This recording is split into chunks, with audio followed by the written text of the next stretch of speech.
Vamos então para mais um encontro. Hoje estaremos trabalhando o item 19, dificuldade de confiar e de se entregar.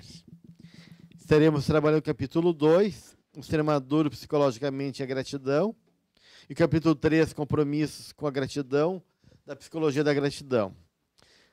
Também estaremos trabalhando o capítulo 1, medo de amar, e o capítulo 2, conquista do prazer, do amor, imbatível amor.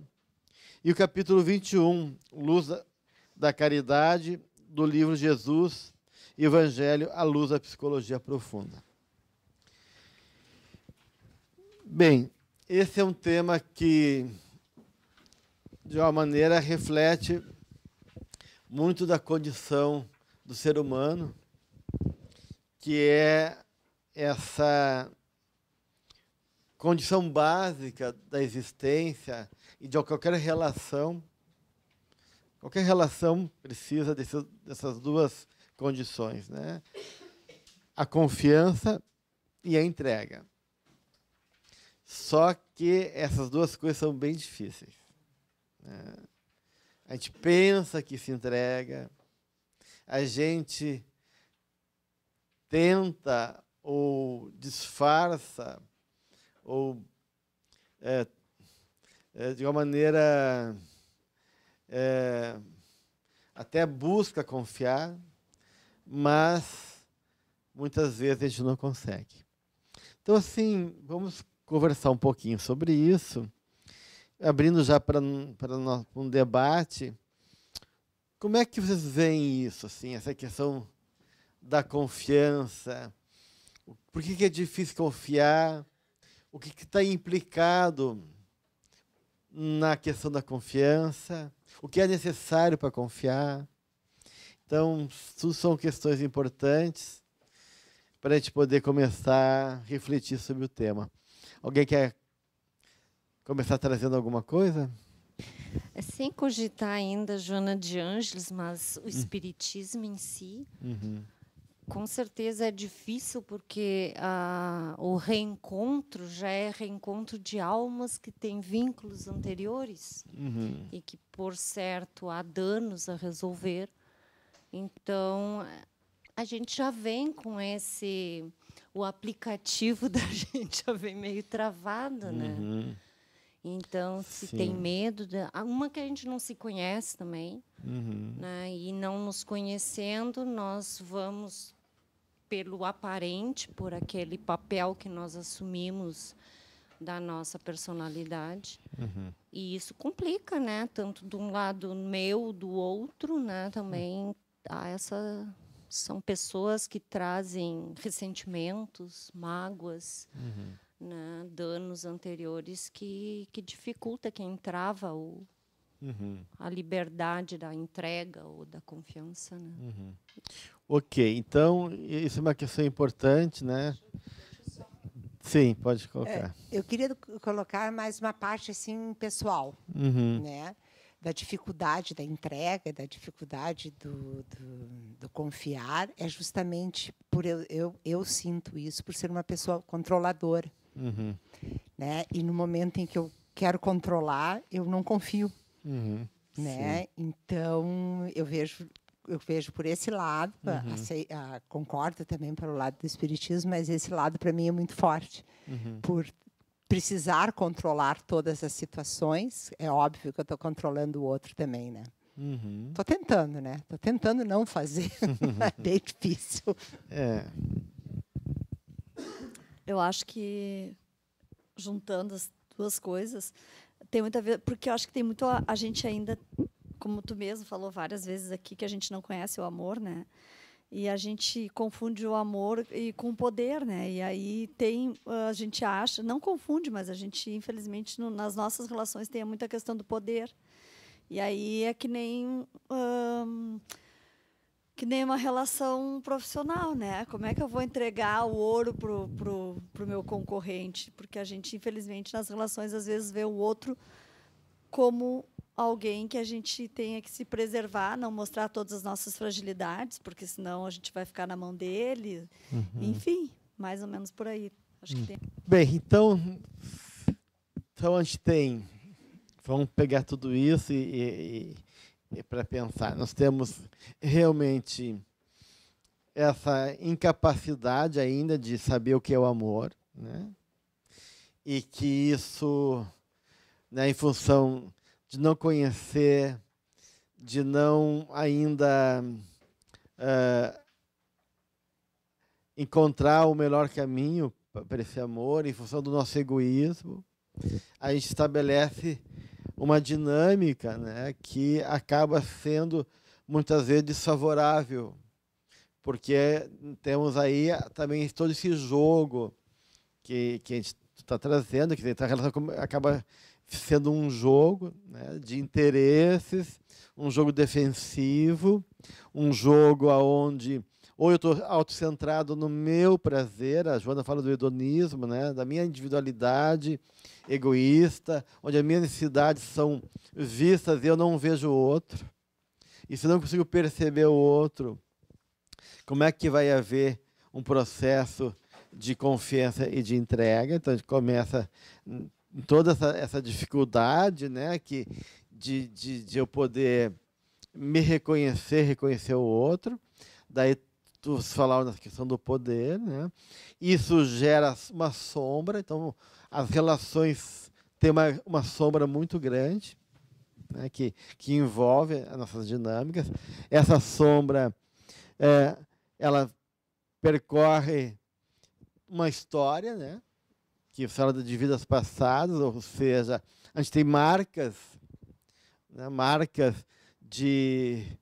desse jogo não compreendido, dessas relações que se impõem, desses processos que muitas vezes envolvem até movimentos de crueldade da nossa parte. E aí realmente a gente vem, né, ou nosso inconsciente marcado por essas sensações, memórias e traumas emocionais que acabam nos deixando desconfiados em relação ao outro, em relação ao amor. Então, tudo isso trouxeram aqui agora, né? Então, de uma maneira, muitas relações já estão, né, comprometidas com esse passado negativo, né?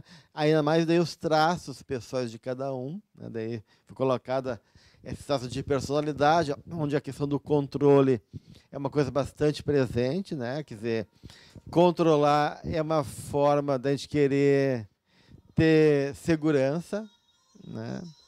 Então, o controle é um jogo também e uma defesa. Muitas vezes a gente, por não ter uma confiança no outro, não ter uma confiança no amor, ou não ter uma confiança em relação à experiência que a gente teve na vida, porque a experiência da confiança é a primeira experiência do bebê, né?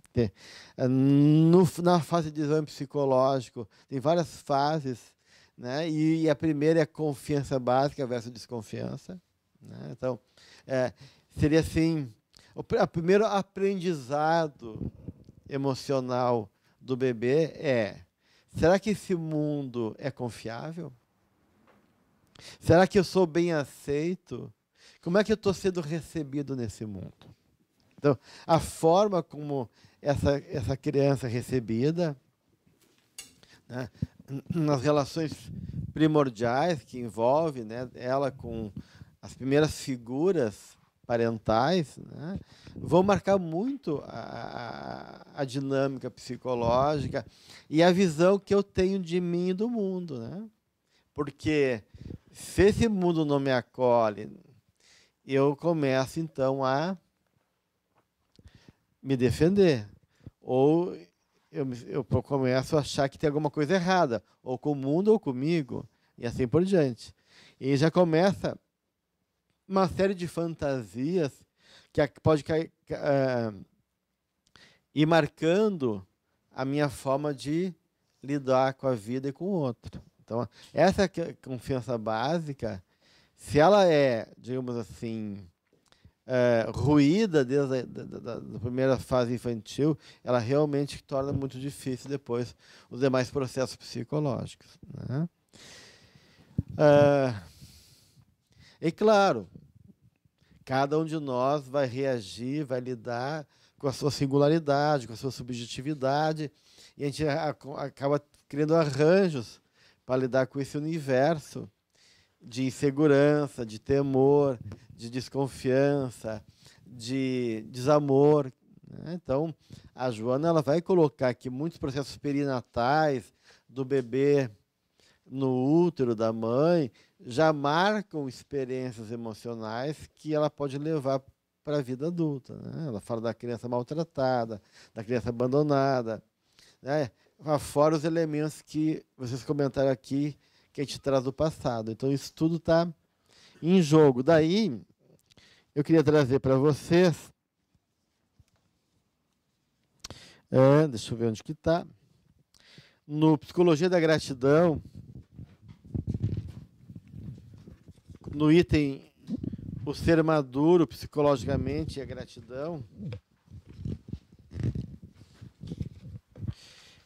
no meu é a página 50. Ela está falando do ser imaturo psicologicamente. Isso é no capítulo 2, tá? No item que fala... no meu é 50. Daí ela fala assim, o ser imaturo psicologicamente não venceu a infância, que foi transferida para a idade adulta com toda a carga de conflitos não resolvidos, que se manifesta no relacionamento, sempre escondendo a personalidade insegura e doentia. Então isso reforça tudo que a gente está comentando aqui, que a gente acaba muitas vezes num processo que começa lá atrás, não só não resolvendo, mas reforçando esses conflitos, e a partir de um conflito leva a um processo de defesa. Essa defesa dificulta mais outros processos, essa dificuldade acaba criando subterfúgio começa a criar padrões de comportamento, e de uma maneira a gente vai aí construindo padrões, cascas, defesas que dificultam o nosso relacionamento. Então, a gente já vem muito defendido. Então, o Jung vai dizer, a gente nasce original e morre cópia. Essa é uma frase do Jung que eu acho interessante, né? Porque a gente nasce, né? A gente sabe respirar, depois a gente não desaprende a respirar. A gente é todo assim, molinho, a gente vai endurecendo, vai ficando rígido, né? E assim por diante. Então, a criança vem com essa... como uma fonte, né, de esperança, de renovação, né, e com o estímulo, né, apesar de todas as implicações e karmas que alguém pode ter, e os temores de uma encarnação de provações, mas o movimento da espiritualidade é para a gente vencer, né, é sempre um movimento em favor do nosso crescimento, né. Mas o que acontece é que nesse jogo todo, onde a criança é mais espontânea, ela é mais ingênua, ela está mais aberta a esse movimento de transformação, isso vai se perdendo com o processo. Né? A gente vê assim, filmes de crianças onde elas naturalmente dividem as suas coisas, têm uma noção de justiça muito tranquila, não tem essa dificuldade de lidar com cor, com preconceito, né? E aí elas começam a interagir no colégio, começam a conviver com o meio social ou mesmo familiar, elas começam a ficar preconceituosas, já começa a vir o bullying, já começa a vir as disputas, assim por diante. Né? Então, a gente vê assim, quanto a criança vai se perdendo no mundo que se oferece para elas, onde a gente está movidos por essa sociedade hedonista, essa sociedade que é individualista, que é preconceituosa, que se move a partir dos seus próprios interesses, e assim vai. Né? E aí, no próximo parágrafo, ela comenta a ambivalência do comportamento, desejar e não fazer, pensar e desistir. É o efeito imediato dessa imaturidade, expressando o não saber agir corretamente, mesmo na área da afetividade. Então, uma das questões mais presentes é a nossa ambivalência. O ser humano ela acaba sendo muito ambivalente. E até nas coisas boas. Né? Então, eu gosto da pessoa. Ou eu me sinto desejado. E por gostar ou ser desejado, eu tenho medo. Né? Em vez de me entregar, então, puxa, ou, né? Não, justamente né? Porque daí começam os complexos a agir. Né? Ou, se eu tenho dúvida, ou se eu não tenho clareza do desejo do outro, também. Né? Então, nossos comportamentos eles têm de ser muito ambivalentes. Né? Até porque a nossa natureza ela é muito conflitiva. Né? E o que move também as relações, a gente vê que isso envolve uma série de coisas. Ah, não, o que me move é um parceiro que eu posso admirar. Não, o que me move é um cara que tenha muito recurso econômico. O que me move é me sentir protegido, e assim por diante. Né? Quer dizer, tudo isso tá em jogo. E só que essas coisas, muitas vezes, até são inconscientes. Né? E aí ela coloca aqui, deverei dizer que amo? E se for incompreendido? Constitui um dos pensamentos de conduta ambivalente no ser imaturo, sempre postergando as atitudes psicológicas saudáveis, pelo medo da opinião alheia, ou pelo medo de não ser compreendido ou de não ser amado. Nada obstante, durante uma crise emocional, não tem pejo em declarar: eu detesto o mundo e não quero ver ninguém na minha frente. Então, de uma maneira, aqui a gente encontra, no que a Joana coloca, essa atitude que é contraditória, que é ambivalente, que é movida por essas instâncias internas que muitas vezes agem de maneira oposta dentro de nós, em conflito. É que, às vezes, a gente enxerga o que quer. E aí já é complicado, né? A gente não enxerga o que quer do outro, né? E aí o outro não é o outro, né? Não é o outro que a gente imagina, não é o outro que a gente se relaciona, porque o outro está intermediado por essa imagem da nossa necessidade que a gente deposita nele e que muitas vezes não corresponde ao que ele é. Então, a gente muitas vezes enxerga o que quer. E às vezes, né, acaba não sabendo lidar também com aquilo que o outro se mostra. Às vezes o cara se mostra muito como é, né?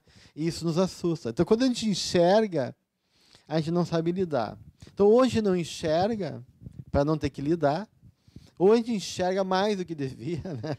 No sentido de ficar muito no outro também, né? E querendo aí certezas, querendo elementos, querendo cada vez mais clareza, e aí a gente acaba realmente não dando espaço para essa vivência espontânea do afeto, e as duas podem gerar daí elementos ou de defesa, ou de complicação, ou de movimento, onde também a comunicação entra como um elemento complicador também, e aí tudo isso vai dificultando, né? Com tudo isso, todo mundo namora, todo mundo casa, né? É uma festa, né? Pois é, isso que eu ia fazer um contraponto aqui, pegando o gancho, quando a Jana fala que ninguém é totalmente autossuficiente, né? Sim. Na verdade, se a gente fizer uma reflexão assim da vida em sociedade, a gente confia muito mais do que imagina, em certo sentido, em algum nível, porque a gente só sai de casa porque confia. Uhum. Eu pego um ônibus porque eu acho que o motorista vai me levar no meu destino. Eu vou comer alguma coisa em algum lugar porque eu acho que a comida não está envenenada. Eu vou fazer uma compra, qualquer coisa. Então, todos os nossos mundos, acho assim, o mundo só gira porque nós confiamos em algum nível. Mas eu acho que a gente tem uma fantasia de que não se pode confiar. Mas, na verdade, a gente vem confiando ao longo desse giro, vamos dizer assim, em algum nível para que a gente consiga viver dessa maneira. Claro, com certeza. Mas aí acho que tem duas coisas que se colocam. Uma é a questão da persona, né? Dessa consciência coletiva. A gente se comporta como esperam que a gente se comporte, né? Que o mundo espera de nós. E a gente espera também que o mundo se comporte como... Então, no meio social, no mundo público, coletivo, as coisas são mais disfarçadas, né? Intimamente, nos relacionamentos, quando vão se aprofundando, aí a gente tem mais desconfiança. E daí, então, nesse mundo mais superficial, cada um põe a sua máscara e a gente faz um contrato. Não vão funcionar assim. E tem regras, existe... E isso dá uma estabilidade que é necessária, né? Existem leis, existem regras do bom viver, existe legislação, tem condomínio, que tem as suas formas de funcionamento. Tem, né, no futebol, tem suas regras, né? Tem o campeonato, que é feito a partir de certas normas. Nas relações institucionais também, tem hierarquia. Tudo isso ajuda, né? Nem que seja através da pessoa mas quando algum nível de confiança. Toca em intimidades, necessidades mais internas, a gente fica mais vulnerável ou mais mobilizado emocionalmente. E aí acaba sendo um pouquinho mais complicado. Daí, nesse ponto, eu queria colocar assim, será que a gente, às vezes, não confunde a confiança com uma necessidade de aprovação também? Parece assim que eu vou confiar se o outro me aprovar, então não sei se ele aprova, então já nem me exponho muito, porque uma coisa é a gente poder se sentir livre para se expor. Outra coisa é ter expectativa de que o outro vai necessariamente aprovar a maneira de ser, a minha maneira de pensar.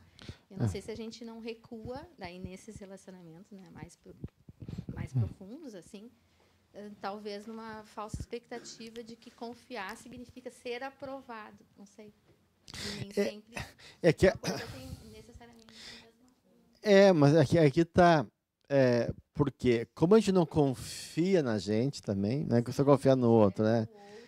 Então, essa aprovação acaba sendo necessária. Até porque a criança, ela quer ser aprovada também pelo pai e pela mãe, pelo mundo, né? Ela precisa de aprovação. Então, a confiança está ligada também a uma certa aprovação, né? Então, de uma maneira, isso acaba gerando... E muitas vezes as pessoas têm que confiar a priori, né? Eu confio a priori no outro antes que ele me diga se ele pode ou não responder e ter compromisso comigo, né, de maneira favorável. E outros estão esperando, será que eu posso confiar? Qual é o sinal que ele vai me dar para que eu possa confiar? Então, a grande maioria das pessoas esperam algo e a aprovação acaba daí se tornando um elemento, né, nesse jogo. Então, se tu se sente aprovado, o outro te acena de maneira favorável, parece, né, que é mais familiar, né? E sendo mais familiar, é mais confiável, o que não quer dizer que seja mais saudável, né? Porque também as pessoas confundem isso, né? Quer dizer, de uma maneira, às vezes eu posso até pegar um caminho neuroticamente mais doloroso, mais difícil, porque eu sei desse caminho. E mesmo sabendo que é um caminho desfavorável, é melhor do que um caminho que eu não conheço. Então, o desconhecido também gera muito temor. Tudo que é desconhecido gera temor. E isso é um fator que interfere daí nas relações de confiança, né? Só contar uma vez eu fui numa homeopata e eu tinha muita dificuldade de dizer que eu gostava do meu namorado, dizer que eu gostava para ele, né? Não conseguia de jeito nenhum. Sim. E aí, mas ao mesmo tempo, eu queria poder falar assim como ele também me falava. Daí um dia ela me disse assim, Sinara, é muito mais fácil tu perder alguém por não dizer que o ama do que dizendo que eu ama, do que tu ama. E tu sabe que aquilo foi tão bom para mim que eu perdi aquela coisa assim eu disse, poxa, é verdade, porque a sensação que eu tinha que se eu disser, é aquilo que eu falei, que se tu dissesse, eu ia... deu, né? Perdi a batalha, digamos assim. E aí eu comecei a fazer diferente, acho que foi bem interessante isso. Como às vezes a gente não quer, né, entregar o ouro, né? Realmente fica esse jogo, né? De que se eu se meto, se eu digo que gosto, se eu digo que a pessoa é importante, se eu digo que eu amo, eu vou me fragilizar, vou ficar vulnerável em relação ao outro, vou se empoderar, e aí o outro sabe que eu sou refém dele, né? E aí acaba eu prisioneiro desse afeto maldito, né? E aí o outro pode fazer o que quiser de mim, né? E aí então eu prefiro então não mostrar, não revelar o que eu sinto, me defender, do que realmente entregar o meu sentimento, ou me entregar a partir do meu sentimento. Então, realmente, as pessoas acabam tendo esse... Não, eu só vou dizer se ele disser. E aí as amigas dizem, não, tu não. Acaba conhecendo o namorado, tu não. Hoje em dia está difícil, está bem diferente. As pessoas se entregam, mas não se entregam, né? Elas têm uma relação muito intensa, de muito envolvimento físico, sexual, mas não quer dizer intimidade, né? Então, essa é uma outra coisa que as pessoas confundem, intimidade real do que esse tipo de contato. Então, parece que estão se entregando, mas não estão se entregando. Estão apenas vivendo, um usando o outro, para satisfazer os seus interesses também num jogo, né? Então, infelizmente, as pessoas acabam vivendo muito, intensamente, mas o muito não quer dizer verdadeiramente, profundamente, e que haja realmente uma relação, um encontro ali. Então, e as pessoas ficam confusas, né? Então, a gente está também numa situação complicada nesse universo de relacionamento atual. Tanto é que as pessoas ficam uma com as outras, mas nunca estão namorando. Nunca estão comprometidas. Na página, no meu 159 do Jesus Evangelho, à luz da psicologia profunda, onde ela está, deixa eu ver o item. Capítulo 21. Luz da Caridade. E ela está falando sobre o sentido da caridade com Jesus, tá? E ela fala que não se trata de uma doação que humilha. Olha só que interessante. Porque tem pessoas que se doam muito, tá? Mas já eu sei que as pessoas que se doam demais, que se entregam sem discriminação, sem valorização, sem dignidade, né?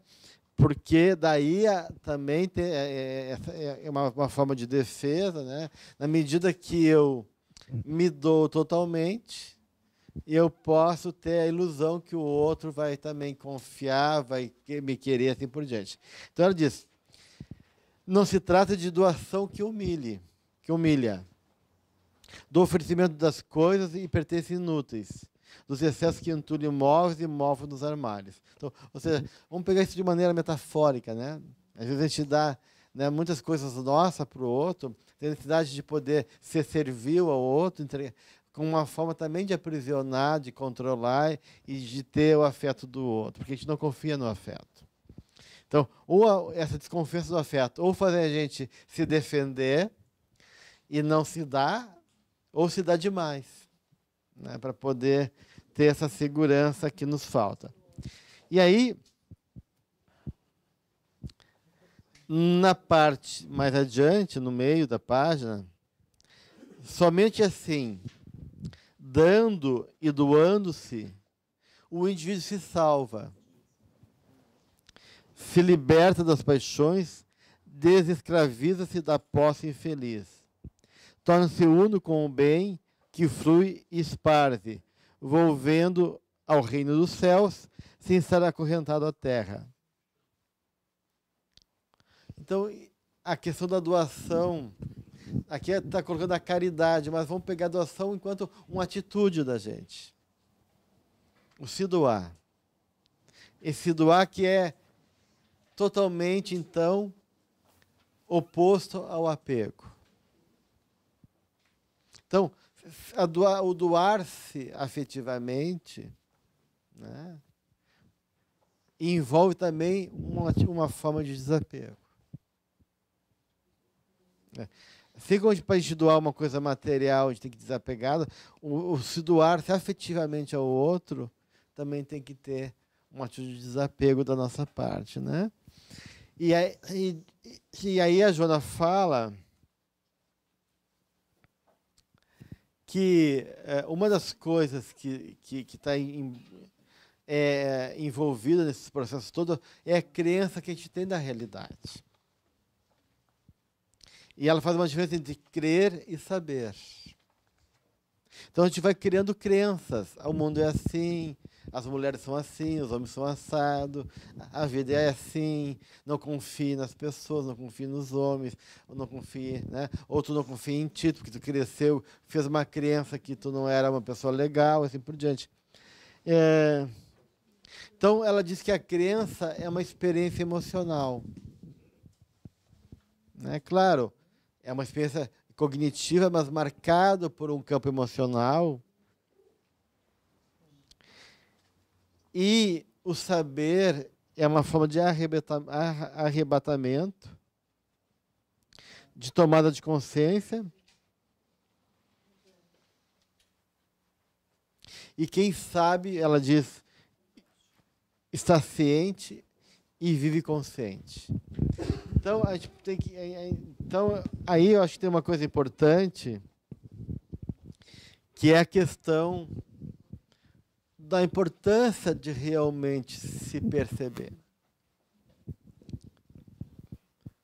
E perceber o outro.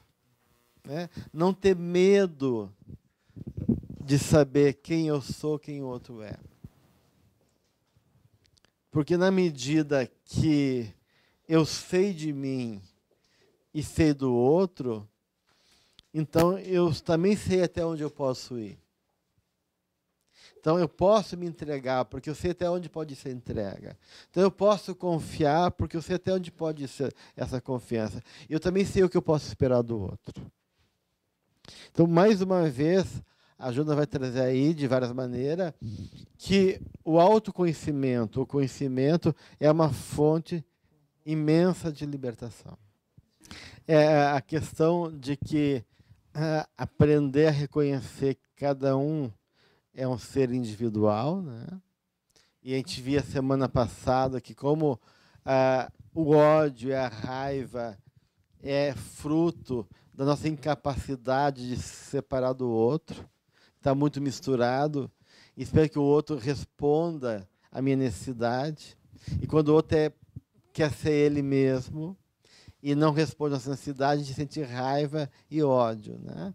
Então, na medida que o outro pode ser o outro, e eu sei que ele não vai conseguir responder a mim, porque ele tem outros valores, crenças, desejos, consciência, então eu posso começar realmente uma relação verdadeira.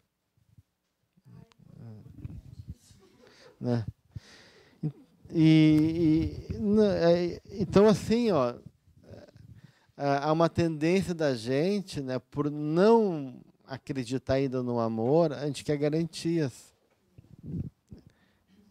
Só que ninguém pode dar essa garantia, ninguém fora pode dar essa garantia.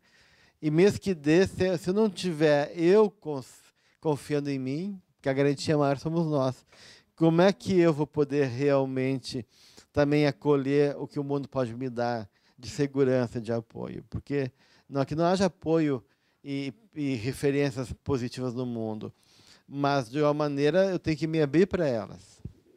E isso depende de cada um de nós. Né?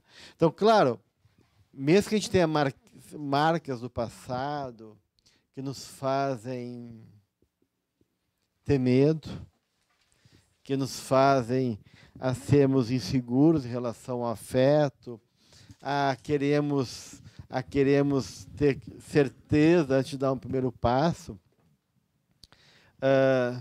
nós temos que ir além dessa crença. Essa é uma crença que a gente tem. E para superar essa crença, a gente tem que ir para uma consciência, e isso depende também de uma fé, desse amor que há no mundo, desse amor que o mundo tem conosco, não o mundo das pessoas, mas o mundo enquanto esse lugar amoroso que Deus nos colocou, e da sua presença na nossa vida, que acredita em nós, que aposta em nós e que nos ama verdadeiramente, né? Então, por mais desamparado que eu possa estar, por mais solidão que a minha vida seja experienciada enquanto um lugar de emocional, por mais dolorosa que seja a minha experiência da vida, não falta da parte de Deus um amor e um sentido de amor em relação a tudo isso que eu vivo, né? Então a gente tem que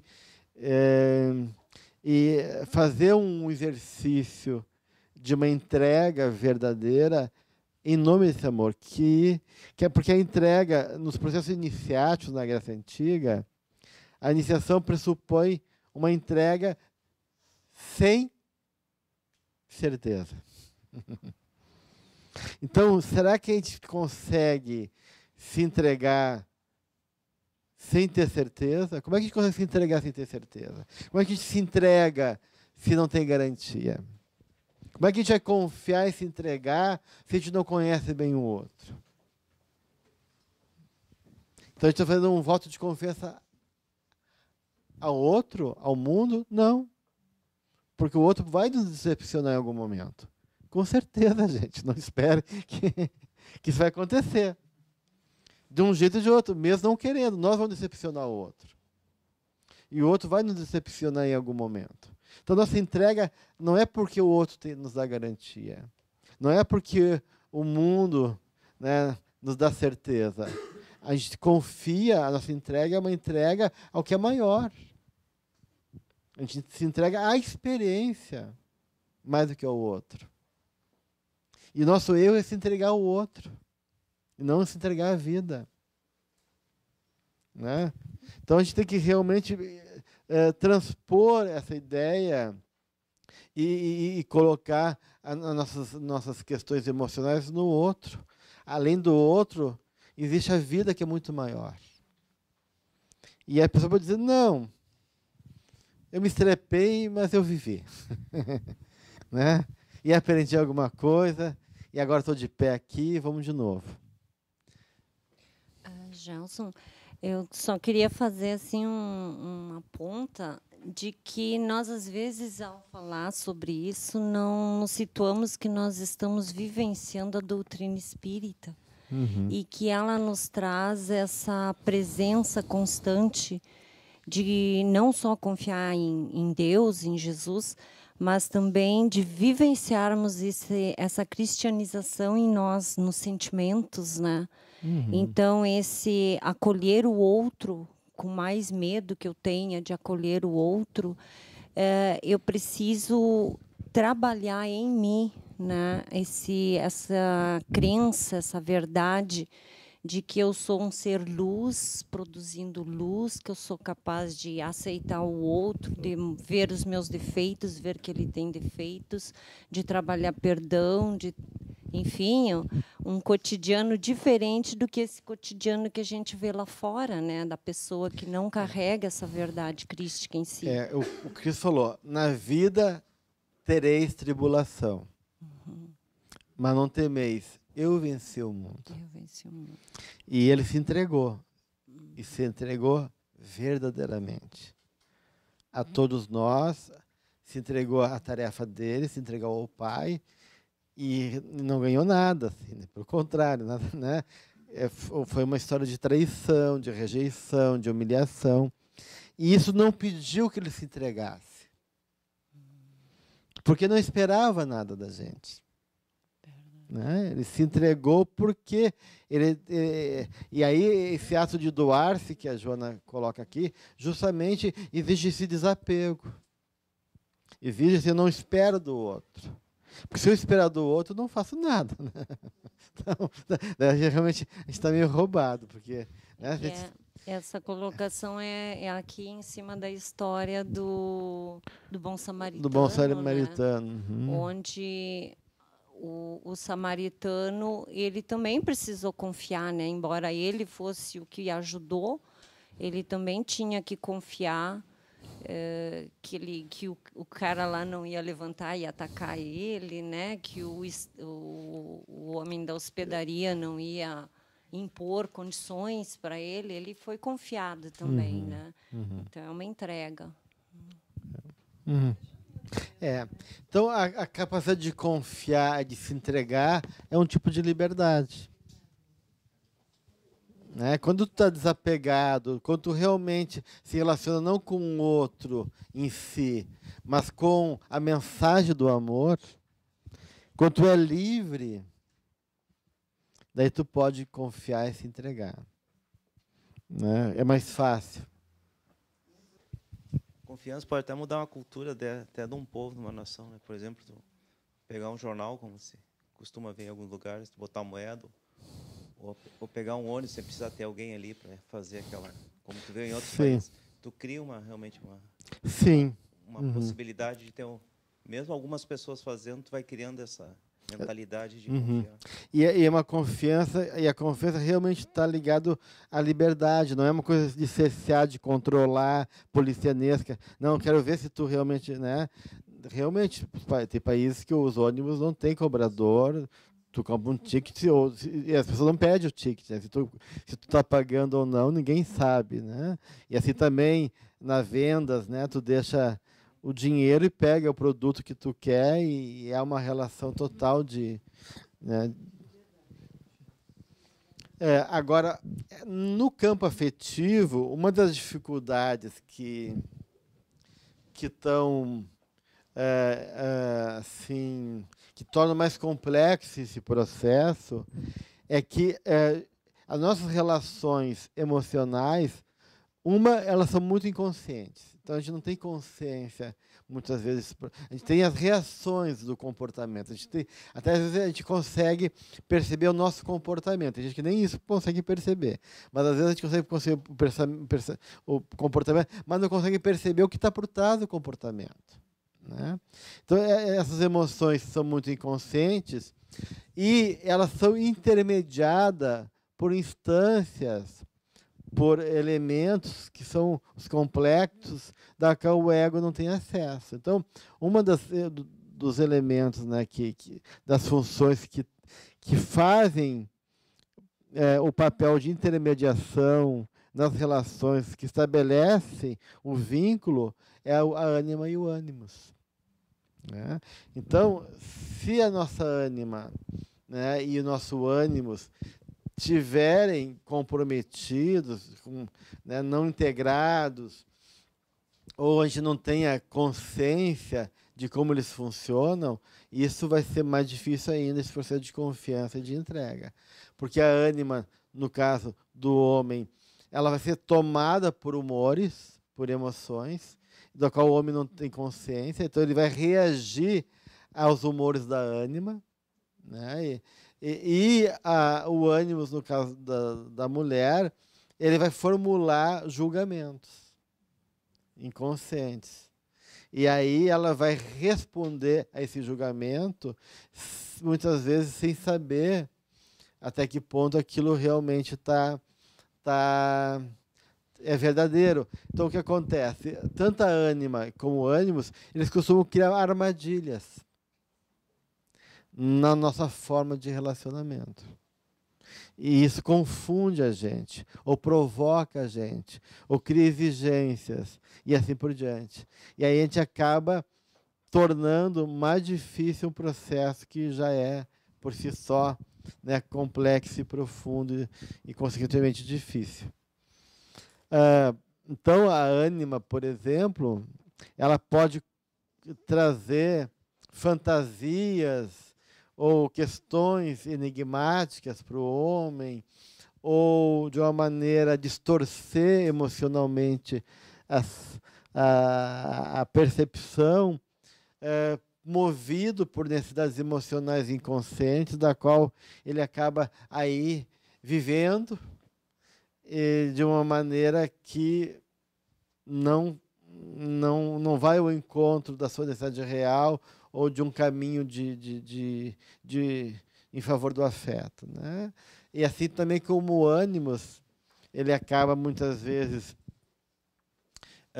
criando crenças, exigências e percepções que, em vez de colocar a mulher em favor do encontro, acaba gerando, né, também um distanciamento e um jogo que complica as relações afetivas, né? Então, a gente tem que avaliar muito bem isso quando a gente está se relacionando, porque o ânimos e a ânima, elas vão lá estar como instâncias realmente interferindo muito na nossa dinâmica emocional. Então, por exemplo, tem mulheres que casam, que se relacionam movidos por uma percepção do ânimos e não porque estão conectados com os seus sentimentos, né? Tipo assim, ele abriu a porta para mim do carro, ele me levou flores, ele é um gentil homem que me ouve. E um cara é um 71, malandro, vivido, uma raposa velha, que sabe o que faz, né? E tu não enxerga ali porque tu é encantada com uma crença, com uma crença tua de que o homem é legal, gentil, e daí é amoroso, e aí tu tá encantado, daí casou, o cara mudou totalmente. Começa a ser agressivo, começa a bater, começa a ser rude, né? Então, o conto do Barba Azul, né? O conto do Barba Azul, ele reflete muito essa dinâmica, porque no conto do Barba Azul existia um homem que tinha barba azul, né? Então, isso é uma coisa estranha. Alguém ter uma barba azul, né? Quer dizer, então, a ideia do estranhamento. E está na cara, ou seja, né? É uma coisa que é óbvia. Está na cara. Não? Então, olha a sabedoria do conto de fada. Há um homem de barba azul, então é uma coisa que aparece. E ele, então, quer desposar uma das 3 filhas de uma senhora ali, porque a mulher dele, a 1000ª, morreu, né? Então também já é estranho. O cara é viúvo já algumas vezes, e elas ficam muito encantadas porque o cara tem o dinheiro, tem lábia, tem postura, e não vê a barba azul, mesmo estando na cara. Elas veem, mas não enxergam, né? Porque a gente às vezes está ali, a gente vê, mas não enxerga, né? E as 3 querem casar com ele. Isso que é interessante, né? E parece que ele não quer nenhuma, quer qualquer uma delas. Então, também já é estranho. Tudo isso é uma coisa de uma loucura, de um estranhamento, quase tudo errado, né? No conto, né? E aí uma delas casa, né? A Felizarda, né? Que não é Felizarda, né? E aí tem aquela história, né? Que ele diz que ele vai viajar e ele tem uma chave que numa região do porão da casa que ela não pode entrar e da qual ele tem a chave, né? E ele vai viajar e diz para ela, e deixa a chave, né? Isso que é interessante. Parece que ele deixa a chave porque ele, né? E diz para ela, eu vou ficar fora de casa, mas tu não pode entrar naquele quarto, né? Então, e ela entra no quarto, né? Ela entra no quarto, dela se dá conta que naquele quarto tinha o resto mortal de todas as esposas que ele tinha tido antes, da qual ele tinha assassinado, né? E aí ela se dá conta, né, dessa... E aí é tarde demais, porque ele chega e diz, tu olhou, né? Ou seja, ele se mostrou para ela e ela viu quem ele era, né? E ela acabou indo muito fundo na relação, no sentido não positivo, né? E aí ela também vai ser morta, né? E aí tá o conto, né? Se resolve porque ela ora, né? Ela ora. E aí chega um irmão que nunca tinha aparecido no conto de fada, né? Mas aparece e mata o suposto, né, o Barba Azul. Então, esse conto ele fala dessa dificuldade de a gente perceber as coisas que estão na nossa frente, a gente não consegue enxergar, e a gente daí não se entrega para a pessoa, está se entregando para essa fantasia, né, que a gente tem e diz, não, o resto eu resolvo, né? A gente pensa assim, depois ele te resolve, né? Ah, ele tem uma barba azul, mas tudo bem, né? Né? Isso não é nada, depois eu resolvo, né? Então, é muito relativo. E às vezes a gente acaba realmente colocando os nossos olhos na persona ou naquilo que o ânimos ou a ânima tá projetando e não enxergamos o outro como ele é, né? Eu me lembro que um grupo de colegas, mulheres, que estavam naquela fase de encontrar seus amores, né? E todos querendo um cara elegante, bonito, sensual, sei lá o quê, né? Na vida, né? E uma delas encontrou um desmilinguido, coitadinho, né? Um cara assim, nem sabia nem se vestir direito. Daí elas diziam assim para ela, assim, para que se apaixonou, escolheu aquele jovem estranho, mas não tinha barba azul. Ele era estranho, mas não tinha barba azul, né? E ela falou, mas ele é tão desajeitado, né? Porque tinha uns caras assim, todos, né? Ele é tão desajeitado, ele é tão assim estranho, ele era meio introvertido, meio assim envergonhado, tinha aquele jeito de se vestir meio brega, né? Não era um cara refinado. E ela falou para as amigas assim, não, mas isso é o de menos. Vestir, né?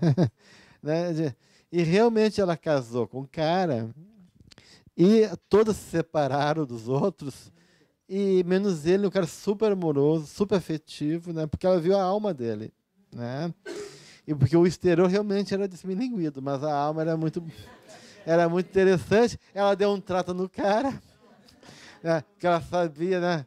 Deu um trato nele, botou uma roupa e falou, tem que se vestir assim, foi educando ele, né? Essas coisas são fáceis de educar. O difícil é educar a alma, né? E aí o cara se tornou um ótimo pai, super afetivo, super companheiro, ela feliz a ser, e as outras lá, né, amargando uma história trágica de separação, porque às vezes a gente acaba escolhendo em nome dessa segurança, que é a segurança enganosa do ânimos, que avalia de maneira equivocada, em função da dificuldade de a gente realmente reconhecer as verdadeiras necessidades ou olhar a realidade como ela se apresenta. Então, a gente tem que realmente ter esse cuidado, né? Mas, com certeza, a vida é um convite para confiar e para se entregar, né? E a dificuldade, então, não está tanto no outro ou no mundo. Está em nós saber o que move a nossa entrega e o que move a nossa confiança. Se a gente conseguir reconhecer isso e colocar isso na medida e no lugar certo, as coisas ficam mais fáceis. Muito bem, gente. Então, semana que vem o tema 20, traição.